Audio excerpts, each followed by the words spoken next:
Guys बोलिशु मु केउझर जोड़ारे रुए तो मोर आज गोटे नायिका पार्सल आसी मु किसी जिनस ऑर्डर करी आ गोटे मिंत्रा रु भी ऑर्डर आसी तो चलतु मिसिक अनबॉक्सिंग करवा मु एबे पर्यंत पार्सल को ओपन करनी तो चलतु मिसिक करवा अनबॉक्सिंग टाइम सहित सांग मैंने निजको भी अपडेट करवा दरकार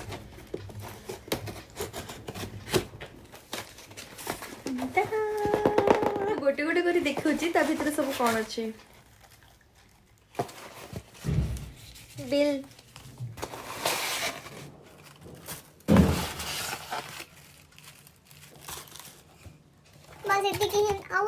मु ऑर्डर करथली फेस कनेडर गोटे कंपैक्ट पाउडर आउ अंडर 300 एटा गोटे बेस्ट कंपैक्ट पाउडर आरो सेट थिला 0O2 बीच आउ बहुत ही भलो प्रोडक्ट बहुत ही लाइट वेट आबरे गोटे ऑर्डर करथली ग्लाम वेदर रो फेशियल किट आउ ट्रैवलिंग पई एटा होची सबडु भलो फेशियल किट एटा मु ऑर्डर करथली मो मामा पई आउ एंटी एजिंग पई एटा गोटे best product then Oxyglow herbal रो anti tan pack for all type skin and after 3 months use सांग माने एई फेस वॉश टा होची मोर पर्सनली फेवरेट जदि आपन को फेस ऑयली अछि ताले ए फेस वॉश टा होची सबडु भलो फेस वॉश आपन को पई कमेना एथिरे अछि salicylic acid tea tree and neem तापरे आसीबा सनस्क्रीन ऊपर फोक्सटेल रो ग्लो सनस्क्रीन मोइटी यूज करू जे एथिरे अछि SPF 50 vitamin C and niacinamide 2 months use परे मोटा रिव्यू दोजी आ 400 भितरे एटा गुटे होची बेस्ट सनस्क्रीन नेक्स्ट वीडियो रे देखिबी मिंत्रा रु कोन आछि बा।